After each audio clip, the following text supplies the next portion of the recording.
خدائی فیصلہ سنو، اللہ کے قرآن کا فیصلہ سنو، اللہ کے کلام کا فیصلہ سنو۔ جس کا کان میرا کلام سننے کے لیے تیار نہیں، جس کو میرا قرآن سن کے مزہ نہیں آتا، جس کو میرا کلام سن کے حلاوت نہیں آتی، جس کو میرا کلام سن کے لذت نہیں آتی، جس کی روح تازی نہیں ہوتی، جس کو لطف نہیں آتا، جس کو کیف نہیں آتا، جس کو سرور نہیں آتا، جو میرا قرآن سننے کو تیار نہیں، جو میرا قرآن آنکھوں سے دیکھنے کو تیار نہیں، جو میرا قرآن سننے سمجھنے کے لیے تیار نہیں، آؤ پھر خدائی فیصلہ سنو۔ فرمایا اولئک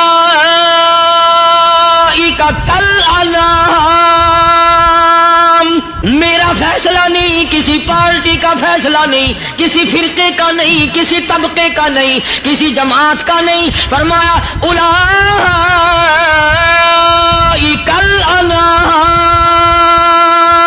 پیدا کرنے والا مالک و خالق کہتا ہے مجھے اپنی کبریائی کی قسم یہ سارے جانور ہیں، سارے کے سارے جانور ہیں، یہ درندے ہیں جو ایک دوسرے کو چیر پاڑ کر کھاتے ہیں، یہ درندے ہیں جو ایک دوسرے کا خون پیتے ہیں۔ فرمایا بل ہم اضل، جانوروں سے بھی بدتر۔